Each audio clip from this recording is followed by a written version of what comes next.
আসসালামু আলাইকুম বন্ধুরা, কেমন আছেন আপনারা? আশা করি সবাই ভালো আছেন। আলহামদুলিল্লাহ, আমিও ভালো আছি। আবারও একটি নতুন ভিডিও নিয়ে আপনাদের সঙ্গে চলে এসেছি। মিজানুর রহমান আজহারী ওয়াজ। আপনারা যারা যারা মিজানুর রহমান আজহারী ওয়াজ শুনতে ভালোবাসেন তারা পুরো ভিডিওটা দেখে থাকবেন। আশা করি ভালো লাগবে। ভিডিওটি যদি ভালো লাগে একটি লাইক, কমেন্ট ও শেয়ার করবেন বন্ধুরা। চ্যানেলটি সাবস্ক্রাইব করে পাশে থাকবেন বন্ধুরা। ভালো থাকবেন। ইরাকে এক নাস্তিকের জন্ম হয়েছিল, মাজুসি নাস্তিক মুলহিদ। সে বলে বেড়াচ্ছিল আমি স্রষ্টায় বিশ্বাস করি না, কারণ স্রষ্টা দেখা যায় না। ইরাকের লোকেরা বলল আমাদের একজন ইমাম আছে, নাম নু'মান ইবনে সাবিত। কি নাম? নু'মান ইবনে সাবিত, যাকে আমরা ইমাম আল আযম আবু হানিফা বলেছি। সবাই বলল তুমি যে স্রষ্টারে খুঁজে পাও না, আমাদের ইমাম তোমারে স্রষ্টা দেখায় দেয়। সুবহানাল্লাহ বলেন। সে বলল ঠিক আছে, তাহলে তোমাদের ইমামরা আসতে বলো। কবে? সামনের জুমাবারে ঠিক ভর দুপুরে, দুপুর 2টার দিকে জুমার নামাজের পরে আমিও আসবো, তোমার ইমামও আসবে, ডিবেট হবে। দেখি আমি স্রষ্টার বিপক্ষে আর তোমাদের ইমাম স্রষ্টার পক্ষে, দেখি কে জিতে যায়। এই ডিবেট দেখার জন্য হাজার হাজার মানুষ এসেছে ইরাকের কুফা নগরীতে। হাজার হাজার মানুষ এসেছে। ওই নাস্তিকও এসেছে যে আল্লাহকে বিশ্বাস করেন, স্রষ্টাকে বিশ্বাস করেন, সবাই এসেছে। আসে না শুধু ইমাম আবু হানিফা। নাস্তিক কয় তগো ইমাম ডরাইছে। কি বলে? তোদের ইমাম ভয় পেয়েছে। উনি এসেছেন 1.5-2 ঘন্টা দেরি করে। 1.5 ঘন্টা দেরি করে যখন উনি আসলেন, নাস্তিক বলে আপনার সাথে কোনো কথা নাই, আপনার তো সময়ের জ্ঞানই নাই, আপনার সাথে কিসের আলাপ? ইমাম আবু হানিফা বললেন ইনদি উযর, আমার ওজর আছে। কি ওজর? তিনি বললেন আমি যখন ঘর থেকে বেরোই আমার বাড়ির সামনে বিশাল এক নদী পড়ে যায়, আর এই নদী পেরোতে আমার নৌকা ব্যবহার করতে হয়। আজকে এসে দেখি নৌকাও নাই, মাঝিও নাই, কিচ্ছু না। কিভাবে পার হবো? হঠাৎ দেখলাম নদীর পাশে বিশাল বড় গাছ। গাছটা হঠাৎ এমনি এমনি 2 টুকরা হয়ে গেল। গাছ থেকে বিশাল কাঠের তক্তা বের হয়ে গেল।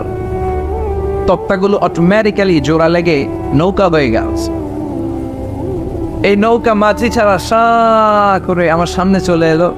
আমি নৌকায় বিসমিল্লাহ বলে বসে পড়লাম। হঠাৎ নৌকা আমারে টান দিয়ে ওপারে নিয়ে, তারপর আমি আপনার এই ময়দানে ছুটে এসেছি। এই যে গাছ কাটা, তক্তা হওয়া, নৌকা হওয়া, মাটি ছাড়া চলা, এই প্রসেসিং করতে আমার 2 ঘন্টা সময় লেগেছে। I am extremely sorry for that. Asif Jiddar, আমি দুঃখিত। নাস্তিক নেতা বলে তোকে ইমাম গাঞ্জা খাইছে। ঠিক আছে, তোদের ইমাম মজনুন, জুন্না আলাই, মাথার তার সিরা নিয়ে যা। ইমাম আবু হানিফা বললেন ময়দানে আমারে গালি দিলেন কেন? পাগল বললেন কেন? তার সিরা বলে ডাকলেন কেন? মজনুন শব্দ ব্যবহার করলেন কেন? মার্জিত ভাষা ব্যবহার করতে শিখেন। নাস্তিক বলে কেমন কথা আপনি বলেন? শিক্ষিত মানুষ, দার্শনিক মানুষ, জ্ঞানী মানুষ, ইমাম মানুষ, কোন মানুষ ছাড়া, করাত ছাড়া বিশাল বড় বড় গাছ কাটা যায় নাকি? মিস্ত্রি ছাড়া তক্তা বানানো যায় নাকি? মিস্ত্রি ছাড়া তক্তা জোড়া লাগিয়ে এমনি এমনি নৌকা হয় নাকি? মাছি ছাড়া পানিতে নৌকা চলে নাকি? ইমাম আবু হানিফা বললেন now you on the right track. এই তো লাইনে আসছেন। এই লাইনে আনার জন্য তো এত গল্প, লাইনে আনার জন্যই তো এত স্টোরি আমি মেক করলাম।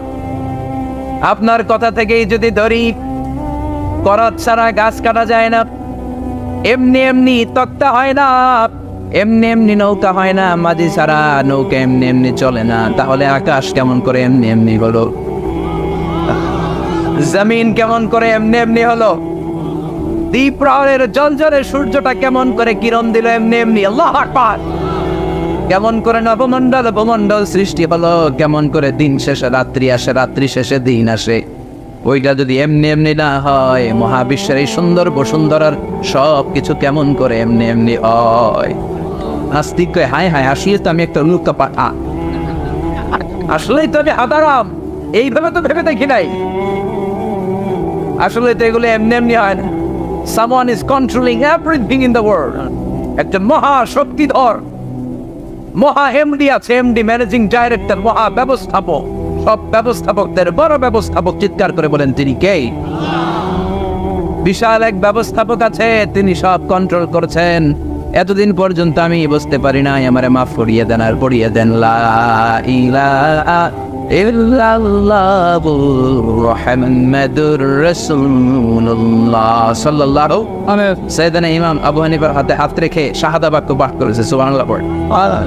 ঝিনুকের ভেতর লুকিয়ে থাকে যেমন নদী, ঝিনুকের ভেতর লুকিয়ে থাকে যেমন মতি, কালমা শাহাদাতে আছে আল্লাহর জ্যোতি, কালমা শাহাদাতে আছে আল্লাহর জ্যোতি। সুবহানাল্লাহ। এই জ্যোতি যার হৃদয়ে একবার টাচ করে তার জন্য জান্নাতকে খুলে দেয় কে? এই জন্য এই সূরা পড়লে নাস্তিকরা নাস্তিক থাকবে না। নাস্তিকদের জন্য এখানে আল্লাহ মেডিসিন দিয়েছেন, কিছু ডোজ দিয়েছেন। আলহামদুলিল্লাহ পড়ে এই সূরা থেকে আমরা কিছু সময় কথা শুনতে রাজি আছেন তো? সূরার নাম চিল্লায় বলেন কি না? মুলক। মুলক মানে কি? মুলক মানে রাজত্ব, মুলক মানে ক্ষমতা, মুলক মানে পাওয়ার, মুলক মানে কিংডম, মুলক মানে সভরেনিটি। সুবহানাল্লাহ পড়ে। রব্বুল আলামিন বলেন তাবারাকাল্লাযী বিয়াদিহিল মুলকু ওয়া হুয়া আলা কুল্লি শাইইন কাদির। সুবহান সেই সত্তা যার হাতে ক্ষমতা আর তিনি সব বিষয়ে ক্ষমতাশীল। সুবহান। তাবারাকাল্লাযী বিয়াদিহিল মুলক, মহামহিম সে সত্তা, সুবহান সে সত্তা, বিয়াদিহিল মুলকু যার হাতে ক্ষমতা। ক্ষমতা কার হাতে? আল্লাহ। চিৎকার করে বলতে হবে কার হাতে? আল্লাহ। নাকি আমাদের হাতে, না সরকারের হাতে, পুলিশের হাতে, র্যাবের হাতে, মাশরাফির হাতে, হিরো আলমের হাতে? ক্ষমতা কার হাতে? ক্ষমতা শুধুমাত্র একজনের হাতে। চিল্লায় বলেন তিনি কে? আল্লাহ। আল্লাহর হাতে ক্ষমতা, আর তিনি হচ্ছেন সকল ক্ষমতার উৎস, সেন্টার অফ অল পাওয়ার্স। সব ক্ষমতার উৎস কে? নাকি জনগণ? আমরা কিন্তু এটাই শিখি, দেশে আমাদেরকে রাষ্ট্রীয়ভাবে শিখানো হয় এটা রাষ্ট্রীয় কুপুরি। সকল ক্ষমতার উৎস জনগণ নয়, সকল ক্ষমতার উৎস কে? উনি ক্ষমতার উৎস, তিনি ক্ষমতাশীল, মহা ক্ষমতাধর। কারণ ক্ষমতার সাথে কারো তুলনা হয় না। আমাদের কি ক্ষমতা আছে? কথা বলে। বল্লা পোকা কামড় খাইছেন? হ্যাঁ, মৌমাছি কামড়াইছে? মৌমাছি কামড়াইলে চিল্লাচিল্লি শুরু করে, তো কি ক্ষমতা আছে আপনার? বল্লা কামড় মাইরা দেয় ধরে, ওটা ধরে তো মারবো, এটাও পারি। কুত্তায় কামড়াইলে আমরা কুত্তারে কামড়াইতেও পারি না। কথা বলেন। আমরা নাকি ক্ষমতার মালিক। পিছন থেকে কেউ যদি বলে হুজুর শাহ, মজা করে বলছি এতই ভয় পেয়েছি, আসলে যদি করে আসতো শব্দ, স্লোগান দেওয়ার বেলায় লিল্লাহে তাকবীর আল্লাহু আকবার, আমার ভাই তোমার ভাই, কাপায় ফেলামো নামায় ফেলাও। কথা বলেন। আর যদি পেছন থেকে কেউ আওয়াজ করে বলে শাহ, দৌড়। আপনারা কি দৌড় দিবেন? আমরা দিতে দৌড় দিন। কথা কর। চাচা আপনরা জীবন বাঁচানোর জন্য ভয়ে পাগল। সাপ লাগবে না, বাবা ভেঙছিলেন মাইথা দিয়ে নাই বোধ হয়। আছে আছে। কি করে? খালি লাফায়। 10টা বাবা ব্যাং যদি ছেড়ে দেওয়া হয় স্টেজে 2টা আর বাকি 8টা এদিকে, বাবা ব্যাং আর কি লাভ দিন? এসে লাফালাফি শুরু করবো আমরা। কথা বলে। আর আমরা দাবি করি আমরা ক্ষমতার উৎস। কোনো ক্ষমতা নাই। একবার ডায়রিয়া হলে 3বার টয়লেটে গেলে আর চেহারার দিকে তাকাও যায় না। কারে মাফ করে দে? আই মরে যাইও, আই হাইতান না, আছে না নাই? তো পারবেন না কেন? আপনার ক্ষমতার উৎস, আপনি না ক্ষমতার উৎস। আরে আপনার তো কোনোই ক্ষমতা নাই। খুলিকাল ইনসানু দাঈফা, মানুষকে দুর্বল থেকে দুর্বল করে তৈরি করেছে কে? এজন্য রব্বুল আলামিন বলেন তাবারাকাল্লাযী বিয়াদিহিল মুলকু ওয়া হুয়া আলা কুল্লি শাইইন কাদির। সুমহান সেই সত্তা যার হাতে ক্ষমতা। চিল্লায় বলেন ক্ষমতা কার হাতে? আল্লাহ। আমাদের হাতে কোনো ক্ষমতা নাই। আমরা হলাম দুর্বল। আমরা কি? দুর্বল। দুর্বলের ঘরে দুর্বল। আমরা যখন জন্মেছিলাম দুর্বল। আমার ছোট্ট একটা মেয়ে আছে, আমি অবাক হয়ে থাকি যে আমিও তাইলে ছোটবেলায় এরকম ছিলাম। না খাওয়ালে খেতে পারে না, পেশাব পায়খানা করে, ঘর নষ্ট করে, বমি করে, দাঁড়াতে পারে না, শুইতে পারে না, লালা পড়তে থাকে, ক্লিন করতে হয়, সব সময় তাকে সার্ভ করতে হয়। কি দুর্বল ছিলাম আমরা। ওই দুর্বলতা থেকে যৌবনের সাময়িক একটা সময় পাই রক্ত গরম। এরকম রক্ত গরম তোমার আগে ছিল না। আগে তুমি দুর্বল ছিলা। তুমি শুধু দুর্বল না, তুমি দুর্বলের ঘরের দুর্বল। আমাদের 14 পুরুষ দুর্বল। চিল্লায় বলেন ঠিক কিনা? কি ক্ষমতা আমাদের? দুর্বল হয়ে দুনিয়ায় জন্মালাম, সাময়িক কিছু সময়ের জন্য যৌবনের শক্তি পেলাম, আবার ওইটার পরে আবার দুর্বল হয়ে গেল। রং ধরা যৌবন জং ধরে শেষ, আবার লাঠি নিয়ে হাঁটা লাগে। কোমরে ব্যথা, মাজায় ব্যথা, আবার পুজো হয়ে যায়। কি ক্ষমতা আছে আমার? কি ক্ষমতা আছে? একটু ভূমিকম্প হলে কাঁপাকাঁপি শুরু হয়ে যায়, ঠিক কিনা? ভূমিকম্প হলে বাঁচার জন্য সব দেয় দৌড়। টেলিভিশনের কিছু লাইভ প্রোগ্রাম দেখলাম, উপস্থাপকও দৌড়, অতিথিও দৌড়। দেখেন নাই? লাইভ ব্রডকাস্টিং হচ্ছিল, যে সরাসরি সম্প্রচার। যখন দেখা যাচ্ছে চেয়ার কাঁপতেছে, উপস্থাপক দৌড়, আর মেহমানরা বসে আছে মাইক নিয়ে। কিছুক্ষণ পরে আরো কাঁপাকাঁপি বেড়ে গেল, মেহমানও দৌড়। কথা কর। 20 তলা 30 তলা দামি দামি বিল্ডিং গুলোর ফ্ল্যাটের ভেতরে যারা থাকে, তুফান শুরু হলে দেয় দৌড়। কথা কন। ভাড়াটিয়ারা দৌড়ায়, বাড়িওয়ালারা দৌড়ায় না। শোনা নিজের বাড়ি তো এটা দৌড় দেয় না, নাকি ভূমিকম্প হইলে ভাড়াটিয়াও দৌড়, বাড়িওয়ালাও দৌড়, সবাই। পুলিশের প্রধানও দৌড় দেয়, বাস্তবে তো। র্যাবের প্রধানও দৌড় দেয়, প্রেসিডেন্টও দৌড় দেয়, শুধু প্রধানমন্ত্রী দৌড় দেয় না। দেয়, আমি কই নাই, কিন্তু আপনারা কইছেন। দোষ আপনাদের, আমার কোনো দোষ নাই। আমি প্রধানমন্ত্রীর কিছু বলি নাই। সাসা আপন প্রাণ বাঁচা। রাতে ভূমিকম্প হলে দৌড় দিতে হয়, চিল্লায় বলেন ঠিক কিনা? 2004 সালে বরিশালে প্রথমে গেলাম বাসে, ফিরে আসতেছি লঞ্চে। নদীর মাঝখানে তুফান, জাহাজ ডুবে যাবে। ওই দিন চিনলাম আল্লাহ কারে কয়, আল্লাহ কেসকো কাতে হে। ওই দিন লঞ্চের শুধু মুসলমানেরাই আল্লাহরে ডাকে নাই, হিন্দুরাও জিকির করছে কার? ওই দিন সবার মুখে একটা জিকির ছিল, লা ইলাহা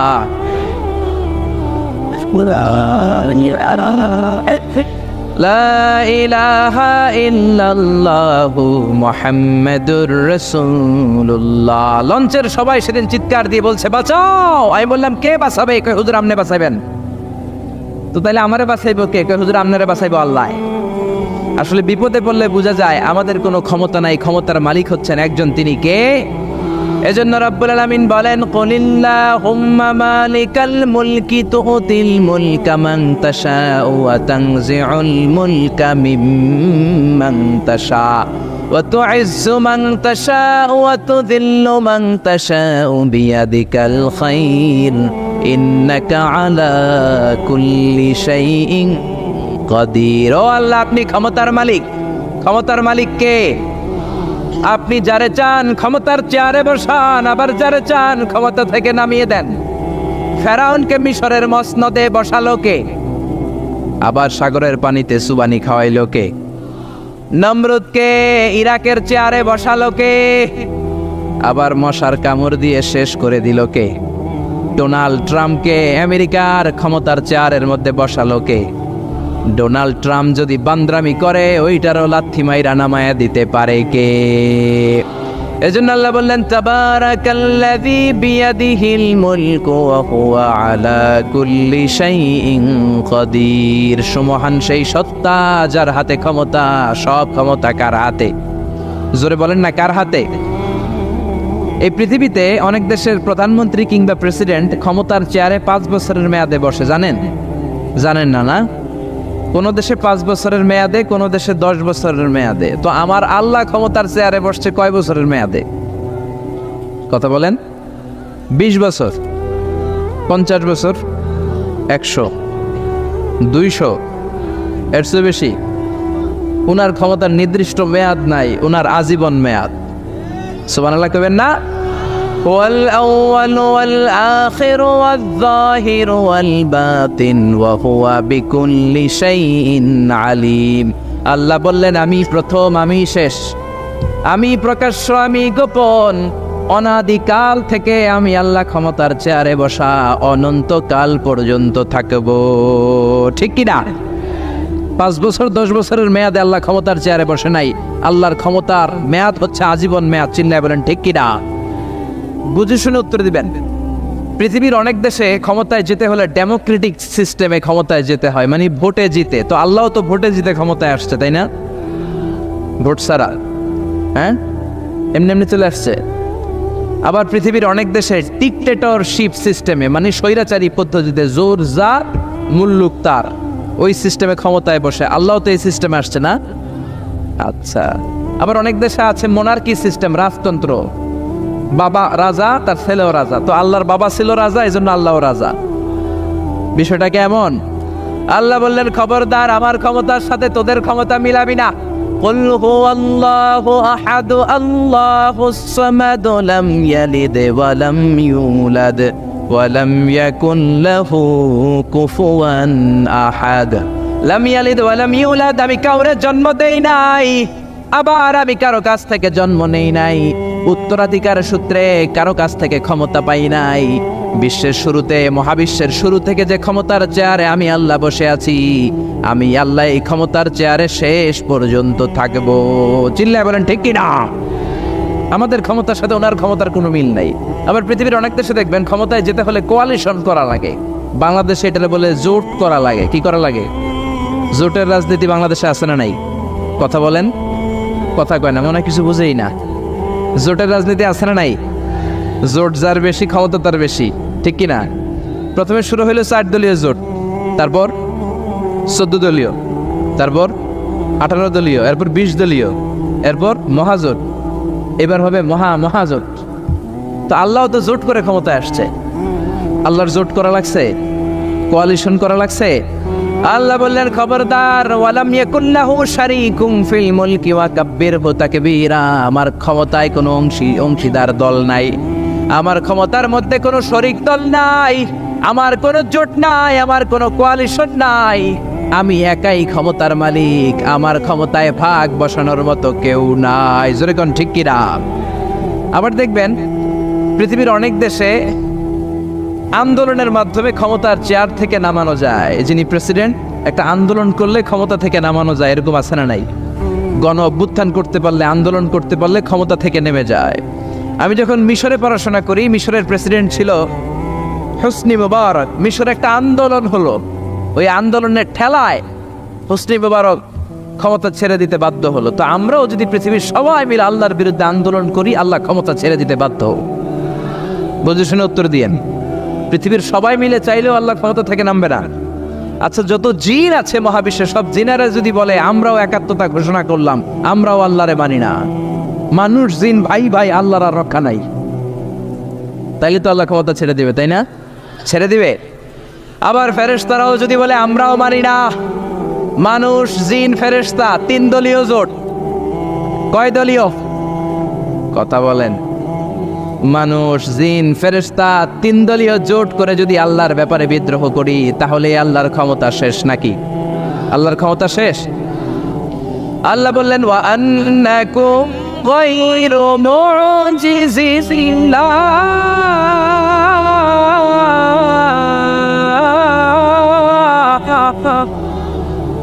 খবরদার, গোটা বিশ্বের সবাই মিলে যদি আমি আল্লাহরে পরাস্ত করতে চাও, গোটা বিশ্বের সবাই মিলে যদি আমি আল্লাহর ব্যাপারে বিদ্রোহ করো, আমি আল্লাহর বিরুদ্ধে যদি আন্দোলন সবাই মিলে তোমরা করো, আমার ক্ষমতার 1 আনাও তোরা কমাতে পারবি না।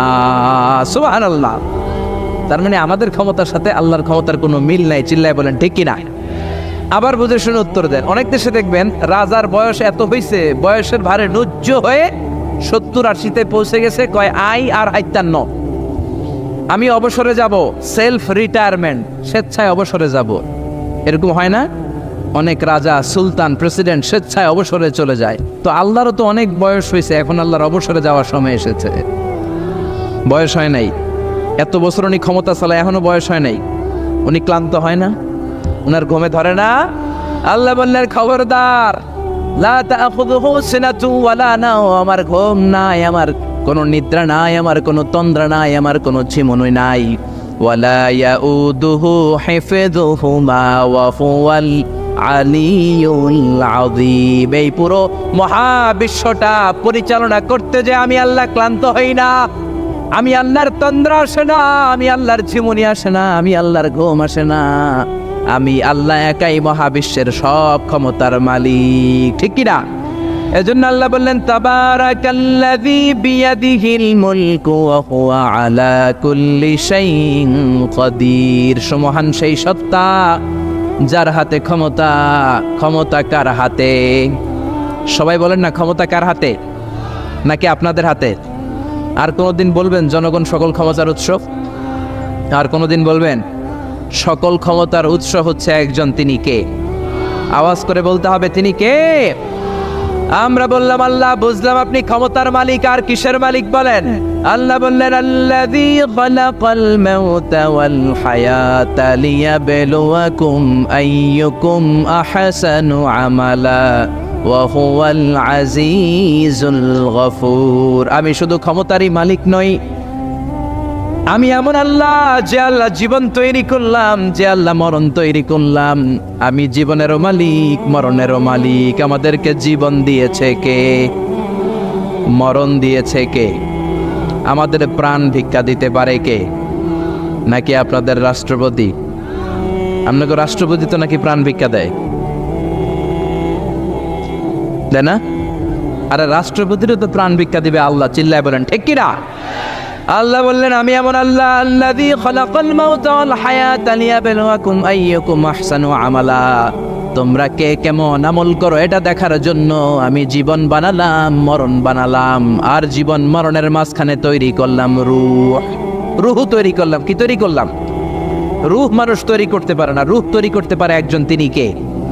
মানুষ কম্পিউটার তৈরি করতে পারে, প্লেন বানাতে পারে, রকেট বানাতে পারে, রোবট বানাতে পারে, সুফিয়া খালারে বানাতে পারে, কিন্তু রূহ বানাতে পারে না। সুফিয়া খালারে চিনেন? আপনারাও চিনেন? আচ্ছা, মেয়েদের মতো লিপস্টিক দেয়া হয়েছে ওর ঠোঁটে, মেয়ের আকৃতি দেয়া হয়েছে, অবয়ব দেয়া হয়েছে। সুফিয়া রোবটটাকে দেখে আমার প্রতিবন্ধী মনে হলো। এমনে তাকায়, এমনে করে, এমনে করে, এমনে করে, আর ভেতরে সফটওয়্যারে সব সেট করে দেয়া, যেটা রিমোট কন্ট্রোলে চাপে ওই অনুযায়ী বলে। চিল্লায় বলেন ঠিক কিনা? যারা এই সুফিয়াকে বানিয়েছে, কিয়ামতের দিন আল্লাহ বলবে এই সুফিয়ার ভেতরে রূহ দে, এই সুফিয়ার ভেতরে রূহ দে। যারা এই সুফিয়া নিয়ে পৃষ্ঠপোষকতা করেছে, বিদেশ থেকে দেশে এনেছে, সবাইকেই আল্লাহর সেদিন বিচারের ট্রাইব্যুনালের সুপ্রিম কোর্টের কারাগারে কাঠগড়ায় আসামি হয়ে দাঁড়াতে হবে। চিল্লায় বলেন ঠিক কিনা? এজন্য আল্লাহ ডেকে বললেন গোলাম, আমি জীবন বানালাম, মরণ বানালাম, জীবন মরণের মাঝখানে বানালাম রুহু। এই রুহু থাকলে তুমি জিন্দা, রুহুটা না থাকলে তুমি হয়ে যাও মুর্দা। এই যে মিজানুর রহমান আজারি কথা বলতেছে, হাসে, হাত নাড়ে, কথা বলে, কারণ রুহু আছে। এই রুহুটা বের হয়ে গেলে লাশ হয়ে পড়ে যেতে হবে। চিল্লায় বলেন ঠিক কিনা? মক্কার কাফিরেরা বলল, আব্দুল্লাহর বেটা মুহাম্মদ, রুহু কাকে বলে আমাদের বলো। রুহু দেখতে কেমন? কেমন করে দেহের মধ্যে রুহু ঢুকে, কেমন করে রুহুটা দেহ থেকে উড়াল দেয়। এই রুহুর ব্যাপারে তথ্য দিতে পারলে কালিমা পড়ে সবাই মুসলমান হয়ে যাব। আপনারা রুহু দেখছেন কেউ? আপনার দাদা যে মারা গেল, বাবা যে মারা গেল, রুহুটা যে উড়াল দিল, দেখছেন? কালার কেমন? সাইজ কতটুকু? ওজন কতটুকু? দেখতে কেমন? আমরা কেউ রুহু দেখেছি? চিল্লায় বলেন দেখেছি? বিশ্বনবীরে বলা হলো, আব্দুল্লাহর বেটা মুহাম্মদ, রুহু কারে বলে? যদি বলতে পারো কালিমা পড়বো। বিশ্বনবী বলতে পারে না, কারণ বিশ্বনবী মন গড়া কোনো কথা বলেন না। আকাশ থেকে গ্রিন সিগন্যাল আসলে তবেই বলেন, ঠিক কিনা? বিশ্বনবী আল্লাহ তাআলার পক্ষ থেকে গ্রিন সিগন্যাল পাওয়ার জন্য উপরে তাকিয়ে রইলেন, আয়াত নাজিল হয়ে গেল। يسألونك عن الروح قل الروح من أمر ربي وما أوتيتم من العلم إلا قليلا। ও নবী, লোকেরা আপনারা জিজ্ঞেস করে রুহু কাকে বলে? মা হুয়া রূহ, হোয়াট ইজ দ্য স্পিরিট? আপনি বলে দেন রুহু হলো আল্লাহর পক্ষ থেকে স্পেশাল অর্ডার। আল্লাহর অর্ডারে এই রুহুটা দেহের মধ্যে ঢোকে, আবার আল্লাহর অর্ডারে রুহু বের হয়ে যায়। আল্লাহু আকবার। এই রুহুটা মানুষের দেহে ঢুকে কার অর্ডারে? আবার বের হয়ে যাবে কার অর্ডারে? পৃথিবীর যত বিজ্ঞানীরা আছে সবাই মিলেও কি একটা রুহু বানাতে পারবে? জোরে বলেন না, রুহু বানাতে পারবে? আল্লাহ চ্যালেঞ্জ করে বললেন, ওমা উতীতুম মিনাল ইলমি ইল্লা কালিলা। তোমাদেরকে একেবারে যত সামান্য কিঞ্চিত জ্ঞান দিয়ে আমি তৈরি করেছি, তোমাদের এই লিমিটেড জ্ঞান দিয়ে রুহু বানানো যাবে? ইউনাইটেড স্টেটস অফ আমেরিকা একজন মেডিকেল সায়েন্টিস্ট এই চ্যালেঞ্জ গ্রহণ করলো। সে চ্যালেঞ্জ গ্রহণ করে বলল, আমি রুহু বের করে ছাড়বে। কি বের করব? রুহু। আমেরিকার ওই মেডিকেল সায়েন্টিস্ট সে চ্যালেঞ্জ করে বলল, আমি রুহু বানাবো। কি বানাবো? উত্তর দিতে হবে কিন্তু। কি বানাবো? রুহু বানাবো। কেমন করে রুহু বের হয় এটা আবিষ্কার করে আমি নোবেল প্রাইজ জিতবো, নোবেল লরেট হব। 7 বছর সে গবেষণা করলো মুমূর্ষু রোগীদের নিয়ে। মুমূর্ষু রোগী নিয়ে বসে থাকে, কখন রুহুটা বের হবে, রুহু ধরার জন্য বসে থাকে। কিন্তু 7 বছরে হাজার হাজার মুমূর্ষু রোগীর দেহ থেকে রুহু উড়াল দিয়েছে, কিন্তু রুহু ধরতে পারে নাই। সুবহানাল্লাহ কইবেন না? আচ্ছা, এইবার তার মাথায় একটা চিন্তা আসলো, না এই পন্থায় হাঁটলে তো হবে না, আমি একটা কাজ করি। বুলেট প্রুফের গ্লাস দিয়ে একটা ছোট্ট গ্লাসের রুম বানাই। ওই গ্লাসের ভেতরে মুমূর্ষু রোগী ঢুকাইয়া দিব। বুলেট প্রুফ চিনেন তো, মানে গুলি মারলেও গুলি ঢুকবে না। আমাদের মাননীয় প্রধানমন্ত্রী, রাষ্ট্রপতি মহোদয়, ওনারা যে গাড়িগুলো চালায় এগুলো কিন্তু বুলেট প্রুফ, জানেন? গুলি মারলে গুলি ঢুকে না। তো উনি বুলেট প্রুফ গ্লাস দিয়ে, টেম্পার্ড গ্লাস দিয়ে ছোট্ট একটা রুম বানালেন, কাচের গ্লাস। উনি মনে মনে ভাবলেন, মুমূর্ষু রোগী যদি এই কাচের গ্লাসের ভেতরে ঢুকাই, যেহেতু বুলেট প্রুফ, কিছু ঢুকেও না, বাইরে হয় না, রুহু বাইরে কেমনে দেখি। তো কাচের গ্লাস বানিয়ে তার টিমের সবাইকে বলল, আইসিইউ থেকে একটা মুমূর্ষু রোগীকে ধরে আনো, আজকে আমি রুহু ধরে ছাড়ো। তো মুমূর্ষু রোগীকে আনা হয়েছে ইন্টেন্সিভ কেয়ার ইউনিট থেকে, তাকে কৃত্রিম অক্সিজেন দিয়ে লাইফ সাপোর্টে রাখা হয়েছে। মেডিকেল টিমের প্রধান বলে, এই লোকটারে এই বুলেট প্রুফ গ্লাসের যে ছোট্ট রুম, এটার ভিতরে ঢুকানোর আগে চেক হিজ বিপি, তার বিপি মাপ, ব্লাড প্রেশার মাপ। তো মেপে দেখে ঠিক আছে। ওজন মাপ, বলে ওজন মাপা হলো, ওজন হচ্ছে 80 কেজি, 80 কিলোগ্রাম। কত কেজি? 80। সবাই বলেন কত কেজি? 80 কেজি। এবার মেডিকেল টিমের প্রধান বলে, মুমূর্ষু রোগীটার ভিতরে ঢুকিয়ে দে। ঢুকানো হলো। এবার সে বলল, লাইফ সাপোর্ট খুলে ফেল। সবাই বলে, স্যার লাইফ সাপোর্ট খুলে ফেললে তো মরে যাবে। মেডিকেল টিমের প্রধানকে মারার জন্যই তো আনছি, এটার না মারলে আমি রুহু পামু কেমনে? এটা রুহুটা তো বের করতে হবে দেহ থেকে। তো যেই কথা সেই কাজ, ঢুকানো হলো, লাইফ সাপোর্ট খুলে ফেলা হলো। লোকটা গ্লাস ফিটিং করা রুমের ভেতরে ছটফট করতে করতে দুনিয়া থেকে বিদায় নাই। এবার মেডিকেল টিমের প্রধান রুহু খুঁজতেছে। দুনিয়া থেকে বিদায়, তার মানে তো রুহু বের হয়ে গেছে, কিন্তু রুহু আর খুঁজে পায় না। গ্লাসের এই দিকে তাকায়, ওই দিকে তাকায়, নিচে উপরে, ডানে বায়ে, সামনে পেছনে, কোথাও রুহু নাই। রুহু খুঁজে পাওয়া যায় না। সে ভাবলো, আমি গ্লাসের দরজাটা খুলে হাত দিয়ে এরকম বাইং মাছ যেমনি হাতায়, এরকম হাতাইলে হয়তো রুহু পাবো। তো কাচের গ্লাস খুলে হাত দিয়ে এরকম হাতানো শুরু করলো। হাতাতে হাতাতে পুরো গ্লাস ফিটিং করা রুমের ভিতরে সব খুঁজে ফেললো, কিন্তু রুহু খুঁজে পাওয়া যায় নাই। লোকটাকে বের করা হলো। উনি বললেন, চেক হিজ বিপি, বিপি মাপতো। সবাই বলে, স্যার এটা তো ময়রা ভূত হয়ে গেছে, এখন তো বিপি নাই। বিপি বুঝেন তো, ব্লাড প্রেশার। এই যে ধাক্কাটা, অলিন্দ নিলয়, সিস্টলিক ডায়াস্টলিক, জন্মের পর থেকেই আমাদের এই যে দম নেয়া আর দম ছেড়ে দেওয়ার খেলাটা আছে না নাই? কথা বলেন। এই যে ফুসফুস দম নেয়, দম ছেড়ে দেয়। শীতের রাতে আপনি কম্বল গায়ে দিয়ে ঘুমায় যান, আপনার দমও কি ঘুমায় যায়? আপনার দম ঘুমাইলে তো আপনি ঠুস। আয় রে মানুষ রঙিন ফানুষ, দম ফুরাইলে তবু তো ভাই কারোরই নাই একটুখানি। আয় রে মানুষ রঙিন ফানুষ, রঙিন ফানুষ, আয় রে মানুষ। পড়েন আল্লাহ আকবার। এবার মেডিকেল টিমের প্রধান বলে, চেক হিজ বিপি, বিপি মাপ। সবাই বলে, বিপি নাই, কিন্তু ওজন আছে না নাই? মরার পরেও তো একটা লাশের ওজন থাকে কি থাকে না? এবার মেডিকেল টিমের প্রধান বলে, চেক হিজ ওয়েট, ওজন মাপ। এবার ওজন স্কেলে শোয়ানোর পরে দেখা গেল লোকটা মরার আগে ছিল 80, এখন হয়ে গেছে 78 কেজি। কয় কেজি? মরার আগে লোকটা ছিল কয় কেজি? মরার পরে ওজন দেওয়ার পরে ওজন হয়ে গেছে কয় কেজি? কমছে কয় কেজি? মেডিকেল টিমের প্রধান কয়, আমি পাইছি। সবাই কয়, কি পাইছেন? মেডিকেল টিমের প্রধান কয়, ওইডা। সবাই কয়, কোনডা? কয়, রুহু। কেমনে পাইলেন? কয়, মরার আগে ছিল 80 কেজি, মরার পরে 78 কেজি, কমছে 2 কেজি। তার মানে যেটা উড়াল দিছে ওইটাই 2 কেজি। পাইছে ঘোড়ার ডিম। কিন্তু বিজ্ঞানীদের নিয়ম হচ্ছে, আপনি একটা রেজাল্ট দিয়েই ফাইনাল জাজমেন্ট দিতে পারবেন না, আপনার আরো কিছু নমুনা সংগ্রহ করতে হবে। সে বলল, আরেকটা রোগীকে আইসিইউ থেকে নিয়ে আয়, ওজন মাপ, বিপি মাপ। বিপি ওকে, ওজন কত? 70 কেজি। দ্বিতীয় যে লোকটাকে আনা হলো তার ওজন 70 কেজি। চিল্লায় বলেন, কয় কেজি? 70। এবার গ্লাসের ভিতরে ঢুকানোর পরে অক্সিজেনের মাস্কটা খুলে ফেলা হলো। এই লোকটা অক্সিজেনের অভাবে ছটফট করতে মরে গেল। মরার পরে আবার রুহু খুঁজে, কিন্তু গ্লাসের ভিতরে রুহু নাই। এই লোকটাকেও বের করে মেডিকেল টিমের প্রধান বলে, চেক হিজ বিপি, বিপি মাপ। সবাই বলে, বিপি নাই, কিন্তু ওজন আছে না নাই? এই লোকটার ওজন মরার আগে কত কেজি? 70। এবার ওজন দিয়ে দেখে এই মৃত লোকটার ওজন হয়ে গেছে 71 কেজি। কয় কেজি? আগেরটা তো কম ছিল, মিলানো গেছে। এবার যাবি কই?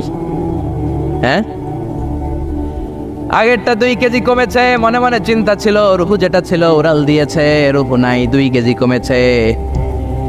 এবার ছিল 70 কেজি, মরার পরে আরো বেড়ে গেছে 1 কেজি। এবার যাবে কই? আল্লাহ বলে, কিয়ামত পর্যন্ত বিপি মাপতে পারবা, কিয়ামত পর্যন্ত বুলেট প্রুফের গ্লাসের ভিতরে লাশ ঢুকাতে পারবা, বের করতে পারবা, কিন্তু রুহু খুঁজে বের করতে পারবা না। ঠিক কি না?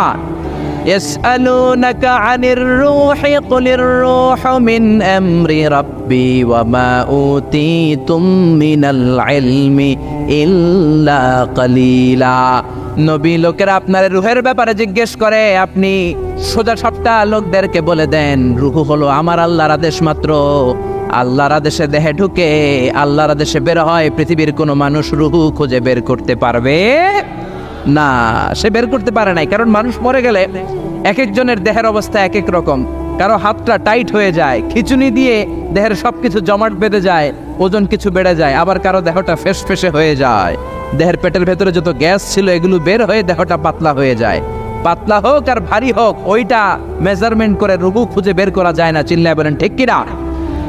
আমরা বললাম আল্লাহ, বুঝলাম আপনি ক্ষমতার মালিক, আপনি রুহুর মালিক, আর কিসের মালিক বলেন? আল্লাহ বললেন, আল্লাযী খালাকা সাবআ সামাওয়াতিন তিবাকা মা তারা ফি খালকির রহমানি মিন তাফাউত। ও গোলাম, আকাশের দিকে তাকা, মাথার উপরে তাকা। 7টা স্তরে আকাশটারে 7টা স্তরে বিন্যস্ত করে সাজিয়ে দিয়েছে কে? আবার আল্লাহ বললেন, ওয়ালাকাদ যায়্যানাস সামাআদ দুনিয়া বিমাসাবিহা ওয়া জাআলনাহা রুজুমান লিশ-শায়াতিন। আমি এই পৃথিবীর কাছের আকাশটাকে, প্রথম আকাশটাকে চমৎকার চমৎকার তারা দিয়ে সুশোভিত করে দিয়েছি। সুবহানাল্লাহ। এই যে খালি চোখে উপরের দিকে যে আপনারা তাকান, তাকালে যেটা দেখা যায় এটা কি আকাশ? কথা বলেন না, এটা আকাশ না, এটা মহাশূন্য। এটা কি? জোরে বলেন, এটা কি? স্পেস, ফাদা। এটা মহাশূন্য। আপনি উপরের দিকে তাকালে যেটা দেখেন এটা প্রথম আকাশের মহাশূন্য। কথা খেয়াল করে বুঝতে হবে। তার অনেক অনেক উপরে প্রথম আকাশ, তারপরে দ্বিতীয় আকাশের মহাশূন্য, তারপরে দ্বিতীয় আকাশ, তারপরে তৃতীয় আকাশের মহাশূন্য, তারপরে তৃতীয় আকাশ, তারপরে চতুর্থ আকাশের মহাশূন্য, তারপরে চতুর্থ আকাশ। এভাবে একটার চেয়ে আরেকটা বড়। কত বড়? বিষ্ণু বললেন, তোমার হাতের আংটিটা খুলে যদি সাহারা মরুভূমির উপরে ছুঁড়ে ফেলে দাও, সাহারা মরুভূমির তুলনায় তোমার হাতের আংটি যত ছোট, আল্লাহর দ্বিতীয় আসমানের তুলনায় আল্লাহর প্রথম আসমানটা ঠিক তত ছোট। সুবহানাল্লাহ। বাড়িতে যে বললেন, একটার চেয়ে আরেকটা বড়। প্রথম আসমানের চেয়ে দ্বিতীয় আসমান বড়, দ্বিতীয় আসমানের চেয়ে তৃতীয় আসমান বড়, ওইটার চেয়ে চতুর্থ, পঞ্চম, ষষ্ঠ, সপ্তম ওইটা বড়। তার উপরে বর্ডার এলাকা সিদরাতুল মুনতাহা বড়, তার চেয়ে বড় হচ্ছে লৌহে মাহফুজ, তার চেয়ে বড় আল্লাহর আরশ, তার চেয়ে বড় আল্লাহর কুরসি, তার উপরে আল্লাহর 70,000 নূরের পর্দার প্রথম পর্দাটা মহাবিশ্বের সবকিছুর চাইতে বড়। আল্লাহর এই সৃষ্টির তুলনায় কত ক্ষুদ্র আমি, কত তুচ্ছ আমি, কত নগণ্য আমি। এই যে আড়াইবাড়ি দরবার, এটা কোন থানায় পড়েছে? কসবা। কসবা হচ্ছে ব্রাহ্মণবাড়িয়ার একটা থানা, তাই না? ব্রাহ্মণবাড়িয়া হচ্ছে বাংলাদেশের 64টা জেলার একটা জেলা। এরকম 64টা জেলা মিলে সুজলা সুফলা শস্য শ্যামলা ডিজিটাল বাংলাদেশ, ঠিক কিনা? আর এই ডিজিটাল বাংলাদেশ এই পৃথিবীর সবচেয়ে বড় দেশ নাকি? হ্যাঁ, তাহলে ছোট্ট সাইজের একটা দেশ। এই যে পাশের ভারত, এই ভারতও বাংলাদেশের চেয়ে 20-25 গুণ বড়। কানাডা প্রায় 100 গুণ বড়, রাশিয়া প্রায় 150 গুণ বড়। এরকম 200টা দেশ নিয়ে পৃথিবীর 30 ভাগ স্থল, বাকি 70 ভাগ শুধু হানি আর হানি। বুঝতে পারছেন? 30 ভাগ হচ্ছে স্থল, বাকি 70 ভাগ জল। এই পুরোটা মিলে আমাদের পৃথিবী। এই পৃথিবী হচ্ছে সৌরজগতের খুব ছোট্ট সাইজের একটা গ্রহ। সৌরজগৎ নিয়ে যাদের কিছু পড়াশোনা আছে তারা জানবেন, এই সৌরজগতের একটা ছোট্ট বালিকণার চেয়েও ছোট সাইজের একটা গ্রহ হচ্ছে পৃথিবী। এই সৌরজগতের যে গ্রহগুলো আছে, এমনও গ্রহ আছে যেগুলো পৃথিবীর চাইতে সাইজে অনেক বড়। বৃহস্পতি নামে একটা গ্রহ আছে, বিশাল বড় সাইজের গ্রহ। যেই সূর্যের আলো পেয়ে আমরা বেঁচে আছি, এই সূর্যটা পৃথিবী থেকে 13 লক্ষ গুণ বড়। সুবহানাল্লাহ। বাড়িতে যে দেখছেন, বাড়িতে যে বলতে বললে এদিকে বলে ফেলায়, আসতে বলতে বললে চিল্লায় বলে। ডিজিটাল সিস্টেম, সরকার ডিজিটাল, দেশ ডিজিটাল, বক্তা ডিজিটাল, শ্রোতাও ডিজিটাল। আশা করি মাইকটাও ডিজিটাল না? আলহামদুলিল্লাহ, ডিজিটাল হতে হবে। তো এই সূর্যটা পৃথিবী থেকে 13 লক্ষ গুণ বড়। কত লক্ষ? Can you imagine, can you guess? এটা কি আপনি কল্পনা করতে পারেন? 13 লক্ষ পৃথিবী সূর্যের মধ্যে রাখার জায়গা করে দিয়েছে কে? সূর্য কি পৃথিবী থেকে মাত্র 13 গুণ বড়?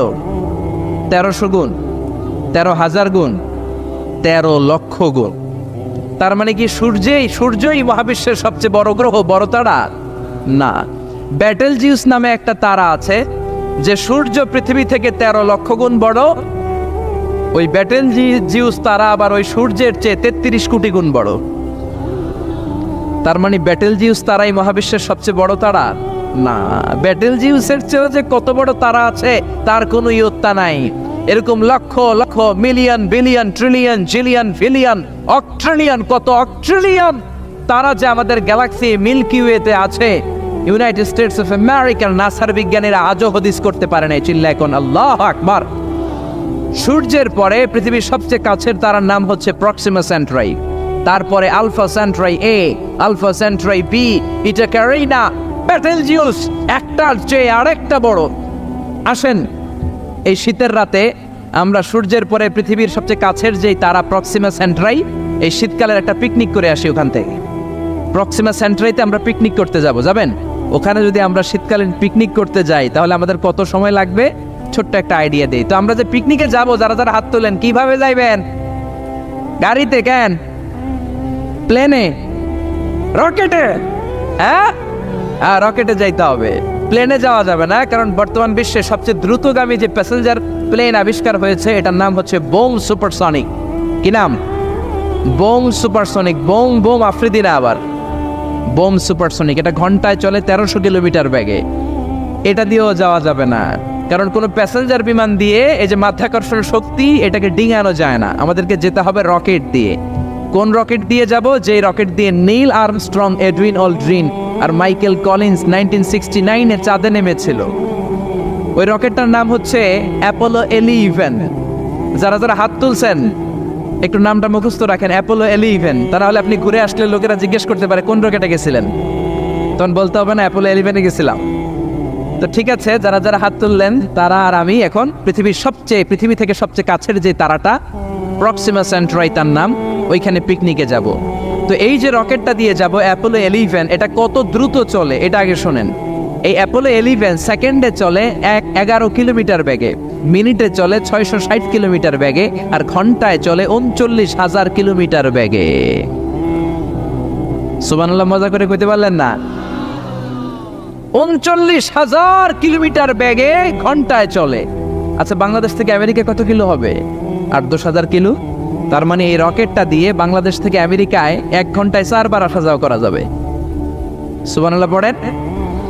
তো যারা যারা হাত তুলেছেন, আসেন আমরা এই রকেট দিয়ে পৃথিবীর সবচাইতে কাছের তারা প্রক্সিমা সেন্ট্রাইতে শীতকালের পিকনিকে যাব। কিন্তু যাবেন যে কত সময় লাগবে এটাও তো জানার দরকার আছে না নাই? যেই রকেটটা অ্যাপোলো 11 ঘন্টায় চলে কত হাজার কিলোমিটার বেগে? 39,000 কিলোমিটার বেগে। 39,000 কিলোমিটার বেগে ছুটে এরকম একটা রকেট দিয়ে যদি পৃথিবীর সবচেয়ে কাছের তারায় আমরা পৌঁছতে চাই, আমাদের 1,15,000 বছর লেগে যাবে। কেন ইমাজিন? আপনি কি কল্পনা করতে পারেন যে রকেটটা ঘন্টায় ছুটবে আপনাকে নিয়ে 39,000 কিলোমিটার বেগে, ওই রকেটটা দিয়ে পৃথিবীর সবচেয়ে কাছের যে তারাটা ওইটাতে পৌঁছতে আমাদের 1,15,000 বছর লেগে যাবে। তার মানে আল্লাহ যদি বলে যা আজারি কি আর করবি, তোর যখন এত শখ হয়েছে, যারা যারা হাত তুলছে তোরে আর ওদেরকে আমি 1,15,000 বছর হায়াত দিয়ে দিলাম। তা আমরা যদি যাইতে শুরু করি, বাকি যারা হাত তোলা নাই এরা মরে ভূত হয়ে যাবে। শুধু এরা না, এদের নাতিপুতিও মরে শেষ, আমাদের নাতিপুতিও শেষ। সবাই মরতে মরতে মরতে মরতে 6,000 প্রজন্ম, 6,000 জেনারেশন যখন মরে ভূত হয়ে যাবে, তখন আমাদের ওই তারার মধ্যে নামার সময় হবে। সুবহানাল্লাহ কইবেন না? গ্রিক সভ্যতার সময়কালে গ্রিকদের একটা সভ্যতা আছে, নাম শুনছেন না?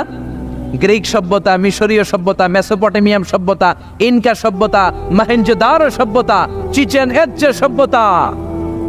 তো এই যে গ্রিক সভ্যতার সময়কালে কেউ যদি এই প্রক্সিমা সেন্ট্রাইতে এই রকেটটা দিয়ে যাওয়া শুরু করতো, তাহলে 2018 সালে তাদের পুরো সফরের মাত্র 4% কমপ্লিট হতো। 96% ট্যুর তখনও বাকি থেকে যেত। চিল্লায় পড়েন আল্লাহু আকবার। ওই আল্লাহ ডেকে বললেন, গোলাম ওয়ালাকাদ যায়্যানাস সামাআদ দুনিয়া বিমাসাবিহা ওয়া জাআলনাহা রুজুমান লিশ-শায়াতিন। এরকম বিশাল বিশাল তারকারাজি দিয়ে, তারা দিয়ে প্রথম আকাশটাকে আমি আল্লাহ সুশোভিত করে দিয়েছি। পড়েন সুবহানাল্লাহ। তো এরকম তারা কি মহাশূন্যে শুধু একটা আছে? কত হাজার আছে কেউ জানে না। চিল্লায় বলেন ঠিক কিনা? সূরাতুল মুলক অনেক লম্বা, তো আমি হাইলাইটেড জায়গাগুলো নিয়ে আপনাদের সাথে কথা বলি। এরপরে রব্বুল আলামিন প্রথম রুকুর শেষের দিকে বললেন, ওয়া আসিররু কাওলাকুম আও ইজহারু বিহি ইন্নাহু আলিমুম বিযাতিস সুদূর। ও গোলাম, তোমরা আস্তে কোনো কথা বলো, প্রকাশ্যে বলো কিংবা গোপনে বলো, কেউ শোনে না, শোনে কে? চিল্লায় বলেন, কেউ যেটা দেখে না দেখে কে? কেউ যেটা শোনে না শোনে কে? দুনিয়ার সবার চোখ আপনি ফাঁকি দিতে পারবেন, আমার আল্লাহর চোখ ফাঁকি দেয়া যাবে নাকি? আচ্ছা বলেন তো, পুলিশের চোখ ফাঁকি দেয়া যায় কি যায় না?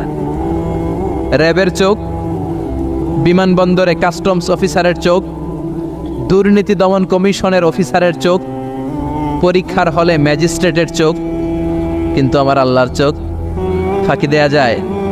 আপনি রাত্রিবেলা দরজা বন্ধ করে জানলা আটকে দিয়ে বাতি বন্ধ করে পাপ করেছেন, অন্যায় করেছেন, কেউ দেখে নাই, দেখেছে কে? এরপরে আল্লাহ বললেন, আওয়ালাম ইয়ারাউ ইলা তাইরি ফাওকাহুম সাফাতিন ওয়া ইয়াকবিদনা মা ইউমসিকুহুন্না ইল্লার রাহমান ইন্নাহু বিকুল্লি শাইইন বাসীর। আল্লাহ ডেকে বললেন, গোলাম ওরা কি পাখির দিকে তাকায় না? আওয়ালাম ইয়ারাউ ইলা তাইর, ওরা কি পাখির দিকে নজর করে না? ফাওকাহুম সাফাতিন ওয়া ইয়াকবিদ, যেই পাখিগুলো ওদের মাথার উপর দিয়ে উড়ে বেড়ায়, যেই পাখিগুলো ওদের মাথার উপরে ডানাগুলো মেলে দেয়, আবার ডানাগুলো ছাপটে জমিনের মধ্যে নেমে আসে, ওরা কি পাখির দিকে তাকায় না? কেউ যদি পাখি নিয়ে গবেষণা করে সে নাস্তিক হতে পারে। আপনি যদি পাখি নিয়ে রিসার্চ করেন আপনি নাস্তিক হতে পারবেন না। এজন্য আল্লাহ তাআলা পবিত্র আল কোরআন আল কারীমের অনেক জায়গায় পাখির কথা বললেন, পাখি দিয়ে আল্লাহ দৃষ্টান্ত দিলেন। সুলাইমান আলাইহিস সালামকে আল্লাহ তাআলা একটা স্পেশাল পাখি দিলেন, ওটার নাম হচ্ছে হুদহুদ। 1000 মিটার উপর থেকেও তার এই পাখির চোখে মেগাপিক্সেল এত বেশি ছিল, জমিনের দিকে নজর করেই জমিনের কত ফুট নিচে মিষ্টি পানি আছে এই পানির সন্ধান সে সুলাইমান নবীকে দিয়ে দিত। সুবহানাল্লাহ পড়েন। কত কিসিমের, কত ধরনের, কত রং বেরঙের পাখি যে আল্লাহ পৃথিবীতে বানিয়েছেন তার কোনো ইয়ত্তা নেই। হামিং বার্ড নামে একটা পাখি আছে, নর্থ আমেরিকাতে পাওয়া যায়, পৃথিবীর সবচেয়ে ছোট্ট সাইজের পাখি। এটা যখন প্রাপ্ত বয়সে পৌঁছে এই পাখিটার সাইজ হয় মাত্র 3 ইঞ্চি। কয় ইঞ্চি? পৃথিবীর সব পাখি সামনের দিকে উড়ে, আর এই হামিং বার্ড সামনেও যেমনি উড়ে পিছনের দিকে উঠতে পারে। সুবহানাল্লাহ কইলেন না? এই পাখিটা প্রতি সেকেন্ডে তার পাখা ঝাপটায় 80 বার। কয়বার? আমি আপনি আমাদের হাতগুলো 1 সেকেন্ডে ঝাপটাতে পারবো কয়বার? 4 বার, সবচেয়ে বেশি হলে 5 বার। আর এই পাখিটা প্রতি সেকেন্ডে তার ডানা ঝাপটায় 80 বার। চিল্লায় এখন সুবহানাল্লাহ। আলপিন সুইফট নামে একটা পাখি আছে, সাউথ ইউরোপের আল্পস পর্বতমালার পাশে এই পাখিগুলো পাওয়া যায়। গোটা বিশ্বে এটাকে সুইফট বার্ড বলে, সুইফট বার্ড। এই সুইফট বার্ড একবার শূন্যে উড়াল দেওয়া শুরু করলে 8 মাস উড়ন্ত অবস্থায় থাকতে পারে। আবার কোনো প্রয়োজনে পৃথিবীতে নেমে আসে, আবার উড়াল দিলে আবার 8 মাস, আবার নেমে আসে, আবার উড়াল দিলে আবার 8 মাস। সুবহানাল্লাহ পড়েন। হোমা বার্ড নামে একটা পাখি আছে, যে পাখিটা উড়ন্ত অবস্থায় ডিম পেড়ে দেয়, আর ওই ডিম জমিনে পড়ার আগেই উড়ন্ত অবস্থায় শূন্যে থাকতে ওই ডিম ফুটে বাচ্চা বেরোয়, ওই বাচ্চাও আবার শূন্যে উঠতে শুরু করে দেয়। এজন্য রব্বুল আলামিন বলেন, আওয়ালাম ইয়ারাউ ইলা তাইরি ফাওকাহুম সাফাতিন ওয়া ইয়াকবিদ মা ইউমসিকুহুন্না ইল্লার রাহমান ইন্নাহু বিকুল্লি শাইইন বাসীর। নাস্তিকগুলো কি পাখির দিকে নজর করে তাকায় না? কেমন করে তাদের উপর দিয়ে পাখাগুলো মেলে দিয়ে তারা উড়ে বেড়ায়। সাফাতিন ওয়া ইয়াকবিদনা, পাখাগুলো ডানাগুলো মেলে দেয়, আবার ডানা ঝাপটায়। এই পাখিগুলোকে শূন্যে কেউ ধরে রাখে নাই, ধরে রেখেছে একজন, তিনি হলেন আমার আল্লাহ। তিনি কে? এই যে পাখিগুলো শূন্যে উড়ন্ত অবস্থায় থাকতে পারে, ওদেরকে শূন্যে উড়ন্ত অবস্থায় রাখলো কে? জোরে বলেন কে? ছোট্ট হাঁসের বাচ্চা পৃথিবীতে আসার সাথে সাথে কেমন করে পানিতে সাঁতার কাটে?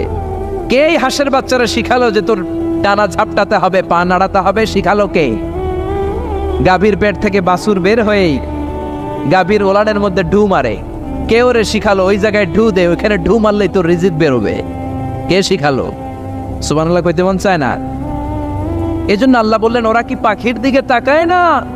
পাখির দিকে তাকালে তো পৃথিবীর কোনো মানুষ নাস্তিক থাকতে পারে না। পাখিকে আরবিতে কি বলে বলেন তো দেখি? হ্যাঁ কি? তয়ের। হ্যাঁ তয়ের। আর বিমানকে আরবিতে কি বলে কে জানেন? তয়ের, তয়রান, তয়ের একই জিনিস। বিমান আরবিও যা, পাখি আরবিও তা। Birds and aeroplane maintain the same flying mechanism while flying. পাখি আর বিমান যখন আকাশে উড়ে একই সিস্টেমে উড়ে, এই জন্য এই পাখির উপর রিসার্চ করে বিমান আবিষ্কার হয়েছে। সুবহানাল্লাহ পড়েন। কিন্তু আফসোসের বিষয় হচ্ছে আমরা বানাতে পারি নাই, এটা বানিয়েছে ইহুদিরা। উইলভার রাইট অর উইল রাইট দুই ভাই মিলে বিমান বানিয়েছে 1903 সালে। ইউনাইটেড স্টেটস অফ আমেরিকার নাগরিক এই দুই ভাই মিলে তারা বিমান বানিয়ে ফেললো। আমরা বানাতে পারি নাই। আমরা আছি মদ আর নারী নিয়ে, আমরা আছি হিন্দি সিনেমা নিয়ে, আমরা আছি মারামারি নিয়ে, আমরা আছি কাফের ফতুয়া দেয়া নিয়ে, আমরা আছি তর্কাতর্কি নিয়ে, জি বাংলা নিয়ে, স্টার জলসা নিয়ে, কিরণমালা নিয়ে। চিল্লায় বলেন ঠিক কিনা?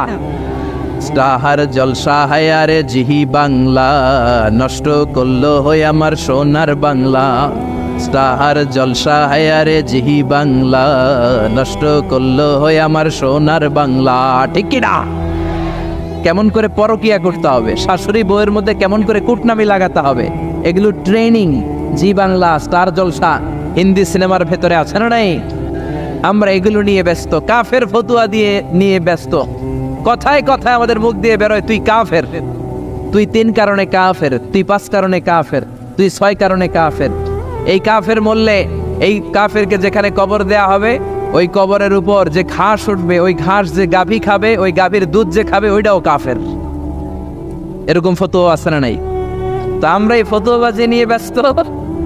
উইলভার রাইট আর অরভিল রাইট কোরআনের এই আয়াতের উপর রিসার্চ করে, গবেষণা করে এরা দুইজন বিমান বানিয়ে ফেললেন। এই দুই ভাই পাহাড়ের মধ্যে শুয়ে কত পাখি যে দেখেছে, কত পাখির ছবি যে এঁকেছে, কত পাখির মোশন অ্যান্ড মুভমেন্ট নিয়ে তারা গবেষণা করেছে। করতে করতে করতে এই দুই ভাই বিমান বানিয়ে ফেলেছে। তবে এখনকার মতো এত উন্নত বিমান নয়, ছোট্টখাট্ট বিমান, একটু উড়ে আবার ধপাস করে জমিনে পড়ে, একটু উড়ে আবার ধপাস করে জমিনে পড়ে। সর্বপ্রথম ফ্রান্সের এক শহর থেকে আরেক শহরে পৃথিবীর প্রথম প্যাসেঞ্জার বিমান এক শহর থেকে আরেক শহরে ল্যান্ড করেছে। এই তো মানুষের স্বপ্ন বাস্তবায়িত হয়ে গিয়েছে। এতদিন মানুষ শুধু দেখতো হায় রে পাখি উড়ে, আমরা উঠতে পারি না। এখন পাখির চেয়েও আরো দ্রুত বেগে আমরা উড়ি। ঠিক কিনা? এই যে আপনারা হজে যান, কিভাবে যান? প্লেনে যান। প্লেনে যান তো বুঝলাম, উড়ে উড়ে যান না? পাখি আর কত দ্রুত উড়ে, পাখির চেয়েও দ্রুত বেগে আমরা উঠতে পারি। চিল্লায় বলেন ঠিক কিনা? এই বিমান আবিষ্কার হওয়ার আগ পর্যন্ত পৃথিবীর সব দেশের ছিল শুধু সেনাবাহিনী আর নৌবাহিনী। বিমান আবিষ্কারের পর শুরু হয়ে গেল বিমান বাহিনী। এখন সব স্বাধীন দেশের বিমান বাহিনী আছে না নাই? Air force, military. এখন মানুষ ড্রোন হামলা করে, মিসাইল হামলা করে, ব্যালিস্টিক ক্ষেপণাস্ত্র দিয়ে হামলা করে। United states of America little boy and fat man নামে 2টা পারমাণবিক বোমা দিয়ে জাপানের হিরোশিমা নাগাসাকিকে ধ্বংস করে মেসাকার করে দিয়েছে। এমন ভাবে ধ্বংস করেছে, তারপরে কয়েক প্রজন্ম যারাই জন্ম নিত জাপানের হিরোশিমা নাগাসাকিতে বিকলাঙ্গ হয়ে জন্মাতো। হয় হাত নাই, নয় পা নাই, নয় চোখ নাই, নয় ঠ্যাং নাই। চিল্লায় বলেন ঠিক কিনা? এজন্য আল্লাহ বললেন গোলাম, আওয়ালাম ইয়ারাউ ইলা আত-তায়রি ফাওকাহুম সাফাতিন ওয়া ইয়াকবিদ মা ইউমসিকুহুন্না ইল্লার রাহমান ইন্নাহু বিকুল্লি শাইইন বাসীর। এই পৃথিবীর স্বঘোষিত নাস্তিকগুলা কি পাখির দিকে নজর করে তাকায় না? পাখি নিয়ে কোনো নাস্তিক যদি গবেষণা করে, ওই নাস্তিক আর নাস্তিক থাকতে পারে না। ওরে নাস্তিক থেকে আস্তিক বানায়া দিবে কে? এরপর আল্লাহ বললেন, আম্মান হাযাল্লাযী ইয়ারযুকুকুম ইন আমসাকা রিজকাহু বাল্লাজ্জু ফী উতুইন ওয়া নুফুর। আল্লাহ বললেন, ও গোলাম, আমি আল্লাহ রিজিক দেই, আমি আল্লাহ যদি তোদের রিজিক বন্ধ করে দেই, কে আছে তোদের রিজিক দিতে পারে? রিজিক দেওয়ার মালিক কে? পৃথিবীতে যত খাবার আছে সব খাবারগুলো যদি নষ্ট হয়ে যায়, আমাদেরকে খাবার দিবে কে? ঘুম থেকে উঠে দেখলেন কোথাও কোনো খাবার নাই, বাজারে ফলমূল নাই, বিস্কুট নাই, আলু নাই, সিঙ্গারা নাই, কিচ্ছু নাই, ক্ষেতের মধ্যে কোনো ফসল নাই, গাছের মধ্যে ফুল ফল কিচ্ছু নাই। এরকম যখন অবস্থা হয়ে যাবে, আল্লাহ যদি রিজিকগুলো দেয়া বন্ধ করে দেয়, আপনাদেরকে রিজিক দিবে কে? খাদ্য দিবে কে? নাকি আপনাদের খাদ্যমন্ত্রী? আপনাদের খাদ্যমন্ত্রীও রিজিক দিতে পারবে না, প্রধানমন্ত্রী? জোরে বলেন। এজন্য আল্লাহ বললেন, ওমা মিন দাব্বাতিন ফিল আরদি ইল্লা আলাল্লাহি রিজকুহা। এই জমিনের মধ্যে যত ধরনের প্রাণী আছে, মাছ আছে, পশু আছে, সব প্রাণীগুলাকে, মানুষগুলাকে রিজিক দেয় কে?